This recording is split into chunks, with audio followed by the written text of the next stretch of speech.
Hello again. Okay, this time we're going to look at balancing equations. Right? We'll look at 3 problems here. And let's look at 56. And here you have it written here, the equation, and then you have the choices written, as symbols. Okay, so let's look at this. It says solid calcium oxide is reacted with liquid water to produce aqueous calcium hydroxide, which is a correctly written chemical reaction that represents the description above. Now, if you have a question like this, we have to determine what the correct formulas are. Okay, so let's break this down. Now, recall that when you have a chemical reaction, you've got reactants and you've got products. Okay, reactants are the chemicals that react together to form the products, which is totally new. Okay, and it's transformed in a chemical reaction. So here we have solid calcium oxide.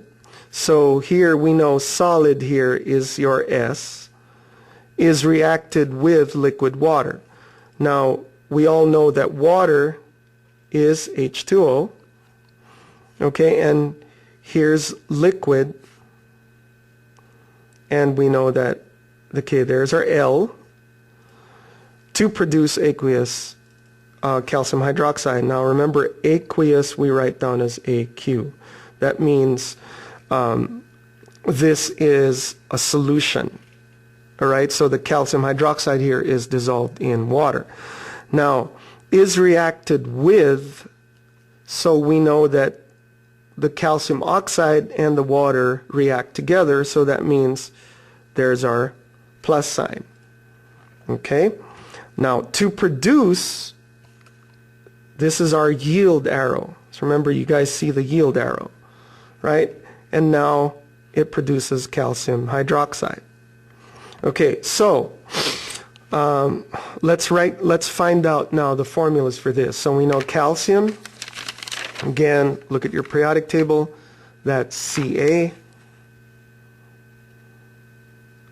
Okay. And oxide, we know, is your oxygen. Okay, let's write it down here first. Okay, we know water. Okay, there's your H2O. And it's going to produce calcium hydroxide. So again, calcium is the same thing. Hydroxide, okay, we have hydrogen here, which comes from hydro, and then we have the oxide, which comes from oxygen. So now we have a polyatomic ion. Okay, so we have a combination of hydrogen and oxygen.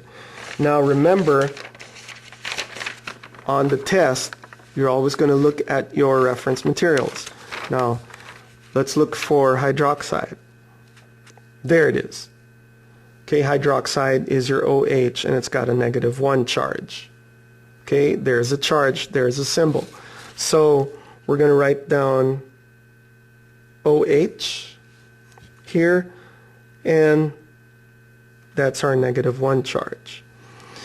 Okay, so now that we've written down our skeleton, now we got to find out the correct formula for each compound. So going back to calcium, we know calcium has a +2 charge, and oxygen has a -2 charge. So when you crisscross, they cancel each other out. So this is a +2, -2. Okay, the 2 come down here. So you want to reduce it to its simplest ratio. So that's 2 is to 2. That makes it 1:1. All right, when you reduce it. So our symbol now for calcium oxide is CaO. Okay, so if you look here at our choices, this is out.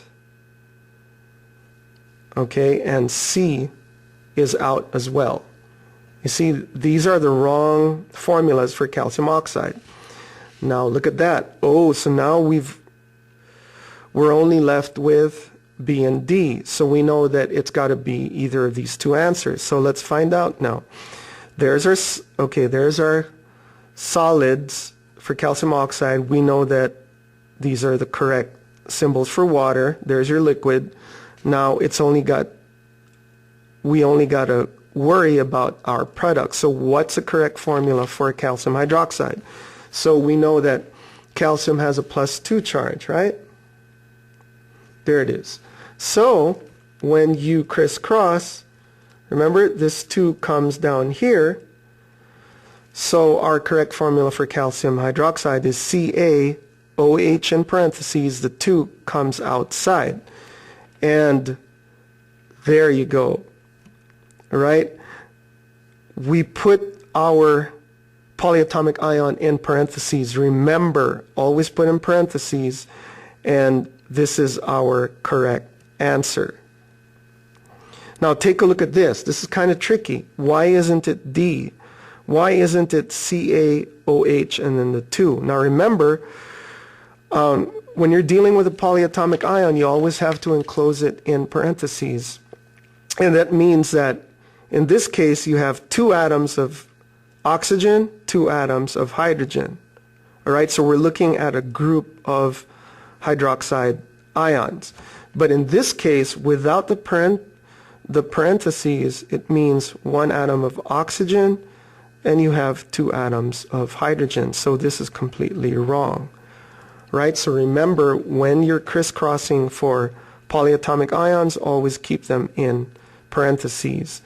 And if that subscript is greater than 1, you got to put it outside the parentheses. So B is our correct answer.